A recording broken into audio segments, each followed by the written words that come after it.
such different institutions with very, very different histories and contexts.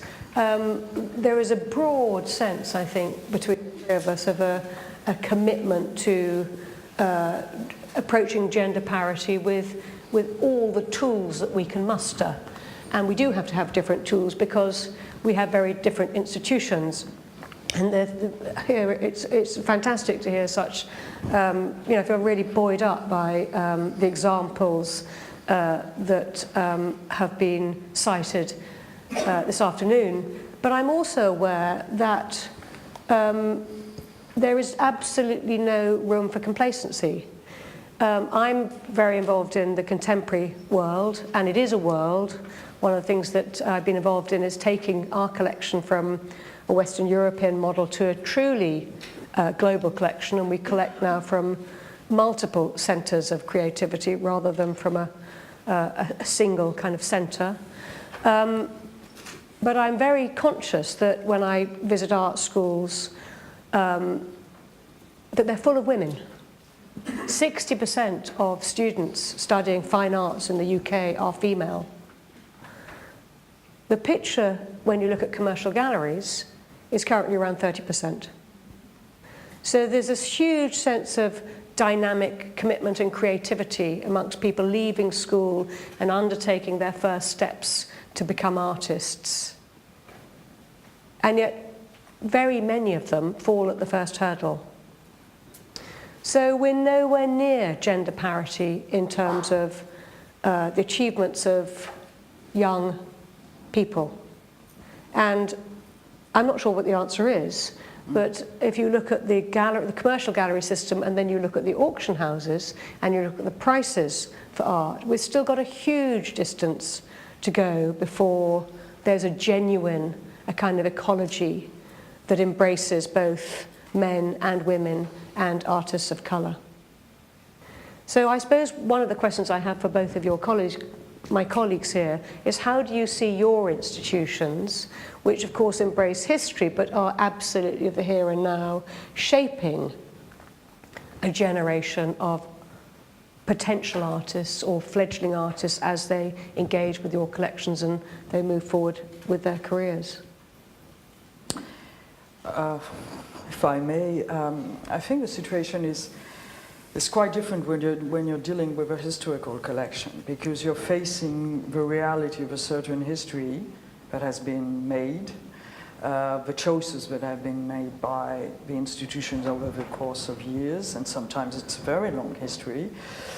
And you're facing this reality, and you cannot change it in 2 weeks' time and say, okay, this is I want to change things. You have to do with this reality. What you can change is, of course, your policy of exhibitions, of acquisition. Actually, the collection is definitely a very, very important piece. I think you can change things by shaping differently the strategy, the acquisition strategy, obviously. But I think that the question of research, again, is extremely important. And I think that in fields like, again, for 19th century photography, a lot of things are going to be discovered in the coming years. We only know the tip of the iceberg right now. And it's really something that we discovered working on this Who is Afraid of Women photographers exhibitions. And the Céline Lagarde thing will be probably a discovery for the French public. And I think that in those peripheral or not at the center of things fields, you will find a lot of answers and a lot of possibility to change a little bit, the way we see things. I do not expect big changes around Impressionism, or we know the reality of women artists within this circle. But again, the show on Berthe Morisot, which has never been done in a national museum since the last war. I mean, this is crazy. The lack of recognition of Morisot as a single artist. She's always shown in France as the friend of the impressionist, of a male impressionist.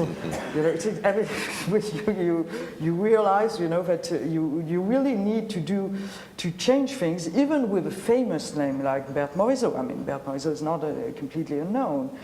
But again, I think it's in fields of maybe decorative art also could be very interesting. I'm sure that we will find new names, new creative perspectives, because they were not, again, at the center of institutional life in the 19th century. So they were freer expressions, maybe, and possibilities for women to express themselves in those fields. And I do believe that this kind of approach and research is really a very stable ground to build on, with a relevancy also, with a new story to tell.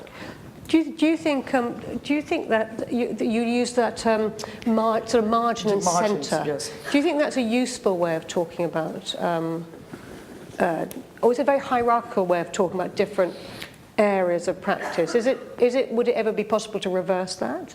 Maybe. You don't know exactly what the movement will be in the coming years. But for me, margins is definitely not a hierarchy. It's generally in the margins that the most interesting things are happening. It's where the mushrooms grow in the forest. Absolutely. It's where, things are really moving and changing. Yeah. And the margin in 19th century culture and avant-garde culture is the center of things, basically. So it means that those margins need to expand to women artists. It's not only about bohemian things, it's not only about the counterculture of, new painting around Manet and Impressionism. It's about including maybe new circles that we have completely discarded from an official history and an institutional history. Yeah.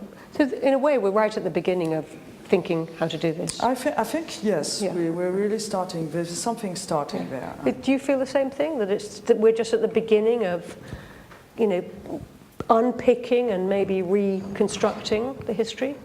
Yes, reconstructing in a way, because what I found so amazing is the fact that in Florence there happened to be so many works by women artists from the 16th century, by the 17th, and then by the 18th century, and I'm wondering, why is that the case? For me, it was a personal discovery when I came into the Uffizi, into the storage, but it's been a discovery really for the world, I think. And I think there's one hypothesis. In fact, Florence was also very important for women patronage, or we should call it matronage, perhaps. But at any rate,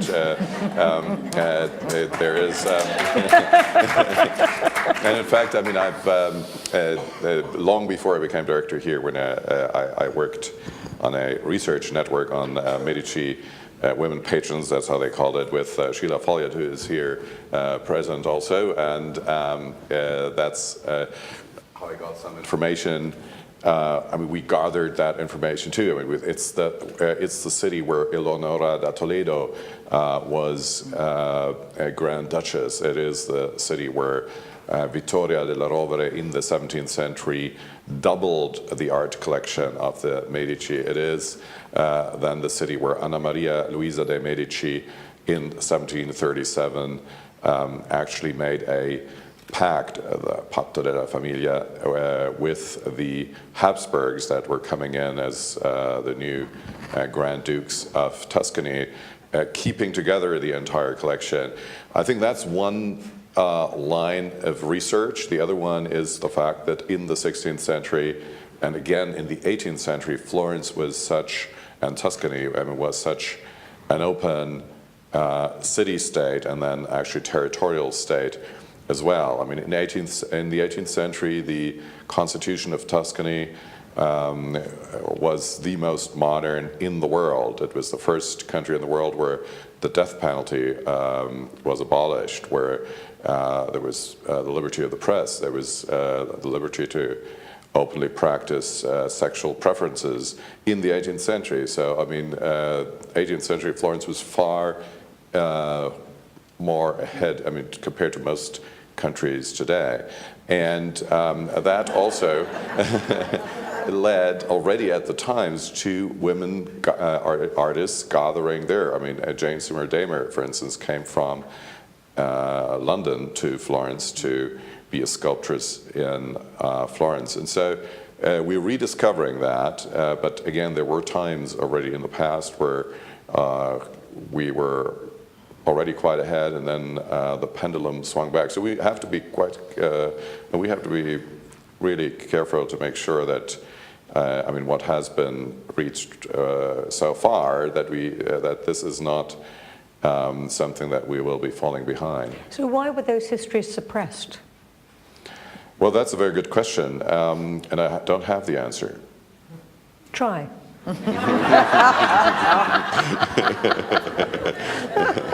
Well, the 19th century certainly was one of the most patriarchal centuries that we know of. Yeah. And in fact, I mean, that, but it's not, it's a line of thought that needs to be further pursued. So I think we're not ready to have that as a question for the exams. And But if, you know, I mean, in a way, it's to do with the writing of art history and the study of art history. And so, who are the people who are going to be rewriting the art history? Where are we finding those scholars who are going to be doing this research? Well, I mean, that actually, I think, is a very positive fact again. That, I mean, in Florence we have lots of people. The gatekeepers now are not only white males like they were in the 19th century. So I think that is clearly a very important factor, that when art history as an academic discipline was established in the 19th century, I mean, whereas the artists were often women, the art historians were really never women. After the Romantic period, there were romantic art critics that were female, but not in the 19th century, and so that clearly played an important role. Now, fortunately, most of the curators, at least in Italy, are women, and but you mentioned it before, most of the high-powered gallerists are male. Yep. But at least the universities, the museums, here we do have curators. And of course we have open-minded male curators and directors once in a while.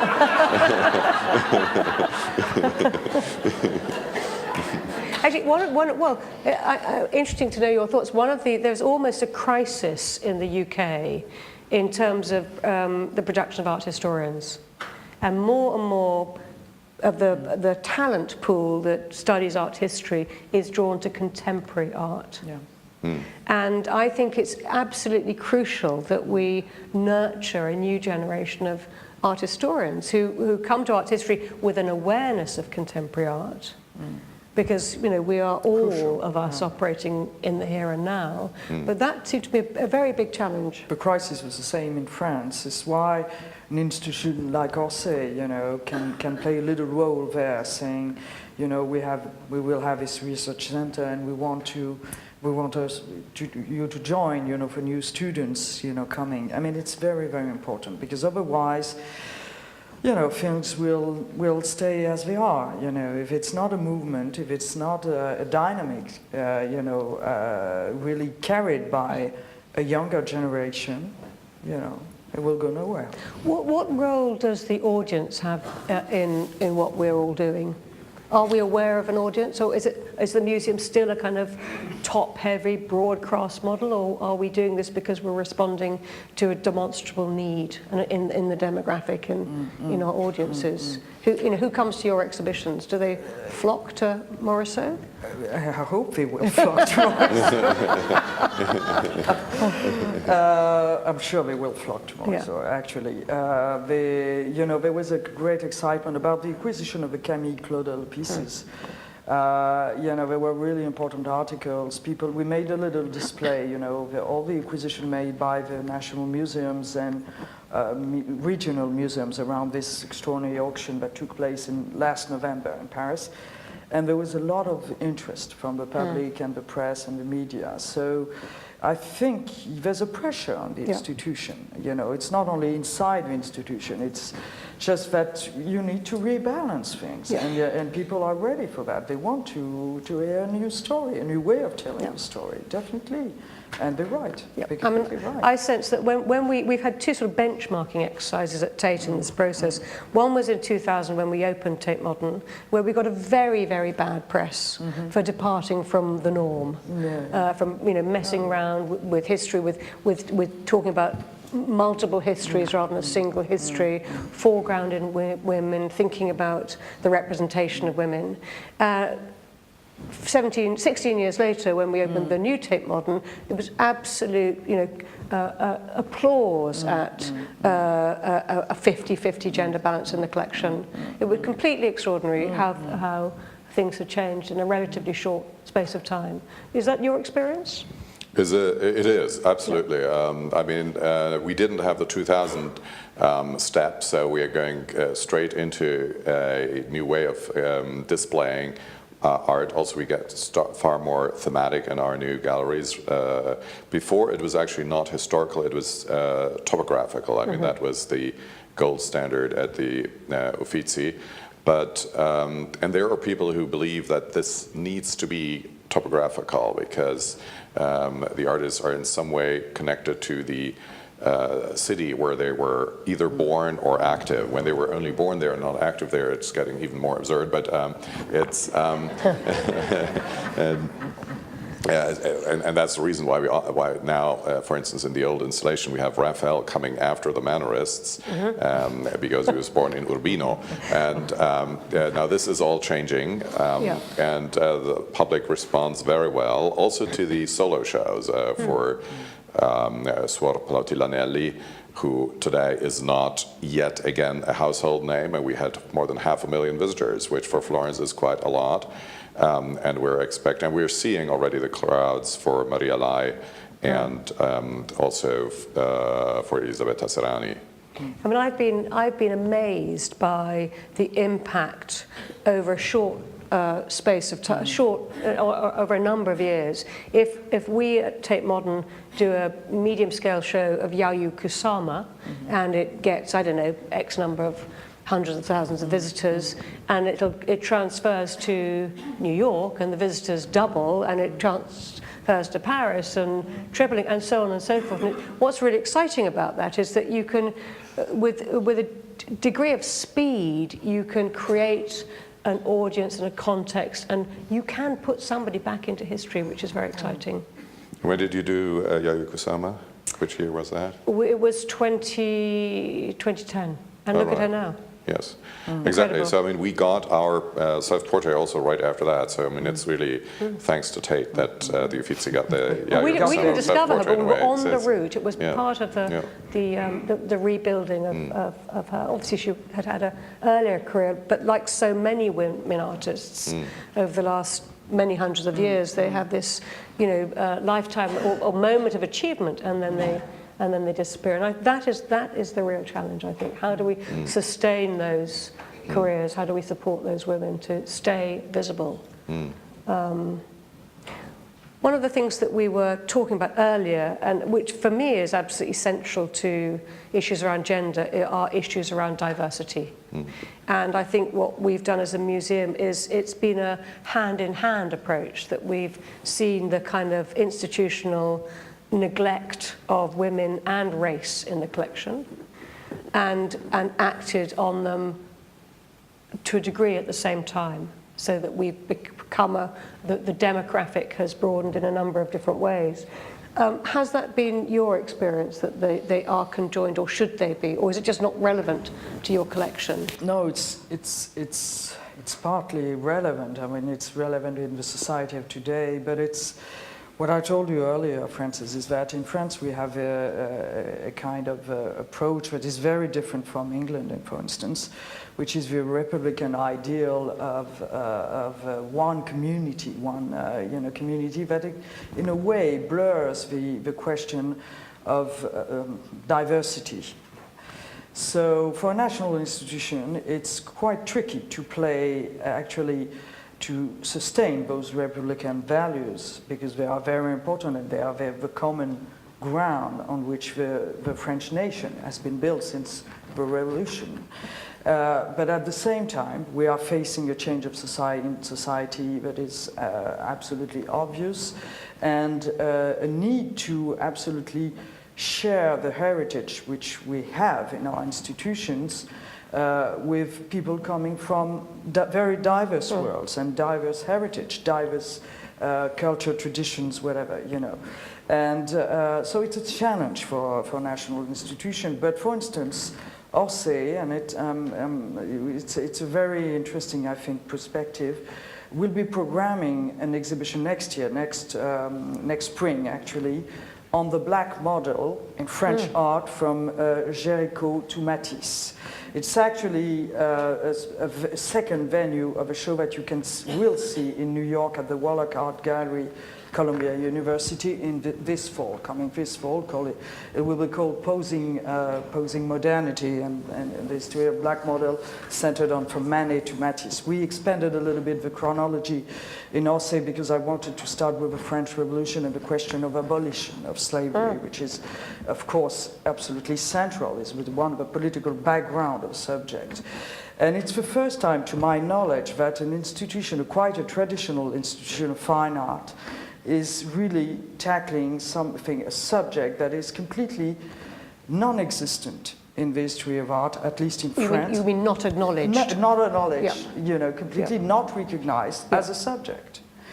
And for the first time, we will look at Olympia by Manet in a complete way, not only concentrating on Victorine Meurant's body, but on law, face, and, you know, presence, this black presence inside the Manet work. And we know the model, we know where she lived, you know, we know, thanks to the research, Denis Murrell, who is one of the curators of the show and the French curators of the show, we expanded our knowledge of the question of the black models, going from anonymous models to really portraits, you know. And this is a new way of telling this avant-garde story, and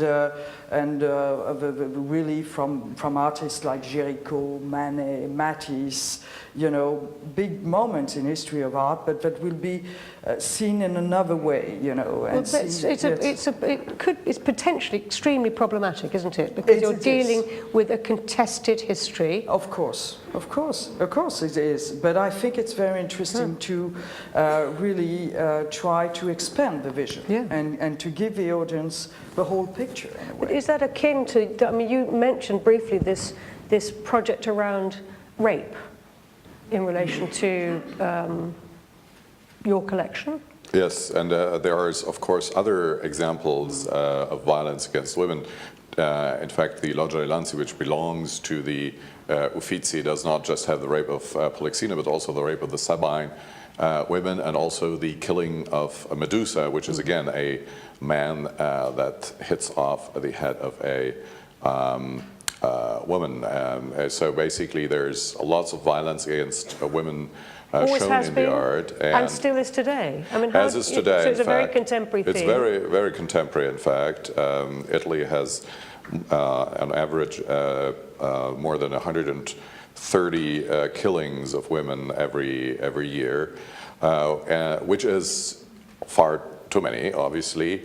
It's, however, comparable to the rate of killing of women in Germany. So it's not any kind of southern thing, as oftentimes is believed. And, I mean, the circumstances are different, but the numbers are the same. It's really a European problem, a worldwide problem, in fact. And are you doing that exhibition because violence against women is a particularly contested, you know, it's a moment, in this context, it's something that we're all deeply concerned about. Exactly. So, I mean, that's really the driver. So the excuse of it is that we were able to buy this model for the show. I mean, that is, but the true driver is that it does have a strong unfortunately has a strong contemporary relevance.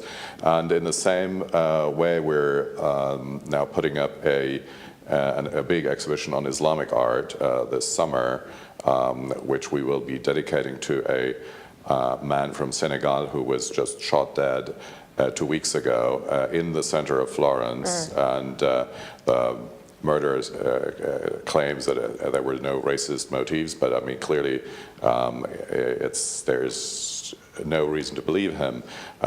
He claims that he would have just he claims that he would wanted to commit suicide, but I mean shooting another person and committing suicide is quite a different thing. So he is not very credible at all. And so at the Uffizi, in fact, we did 1 minute of silence after that, and in fact it was incredibly well received by all the visitors of the Uffizi. They all participated. I mean, there's not a single person who continued with their tours or looking at the art.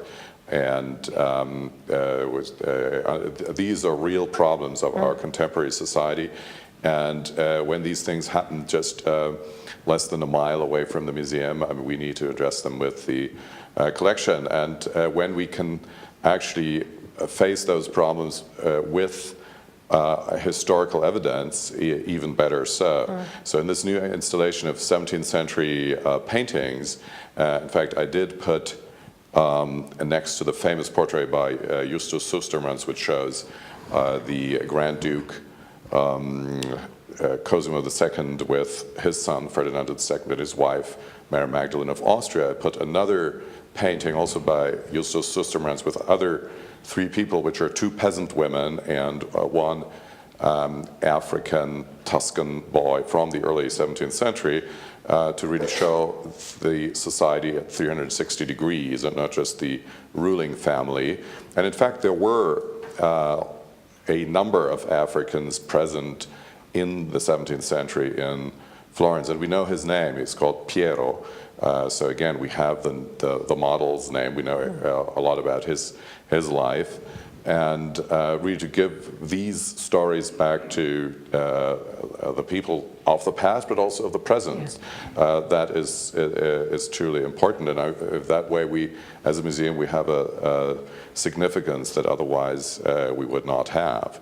I mean, I think it's incredibly exciting to hear about the ways that you're using a historic collection to, in a pretty swift way, respond to issues that people are that need addressing really urgently in the now. One of the things that I've been increasingly aware about at Tate Modern as we work with groups of young people who come into the museum for public programs and learning activities is that they're desperately in need of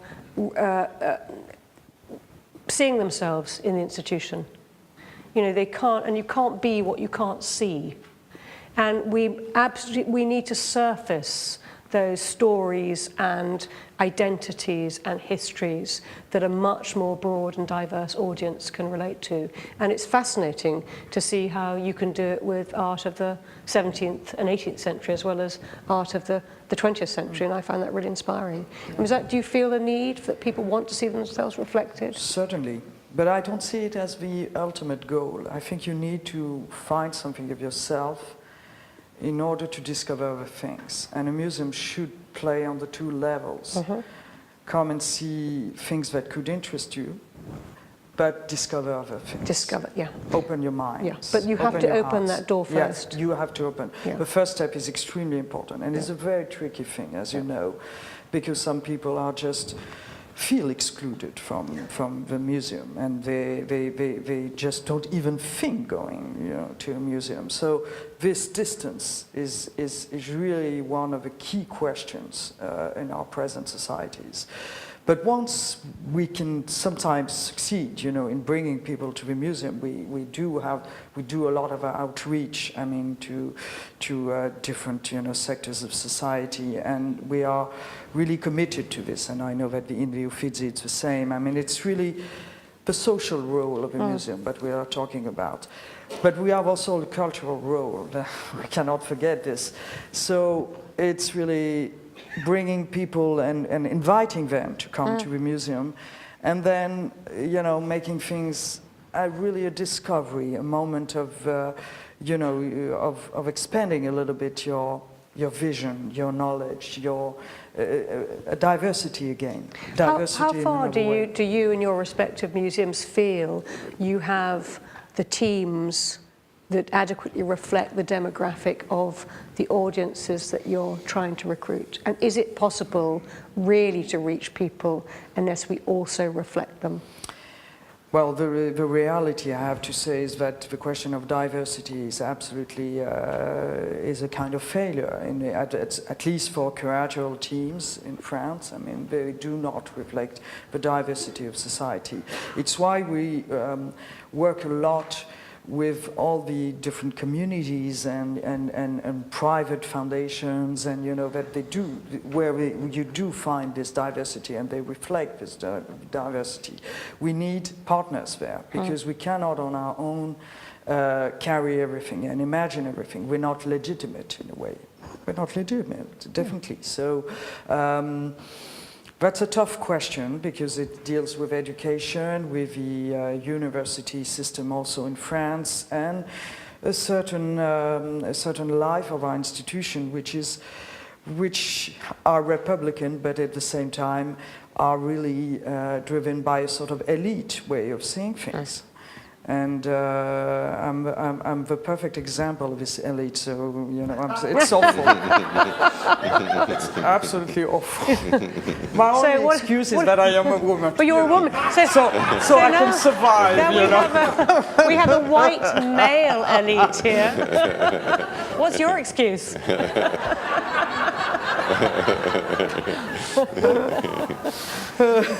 Well, I think that's a very good moment to end. Yeah. We're going to go on talking over supper, but thank you very much. Thank you.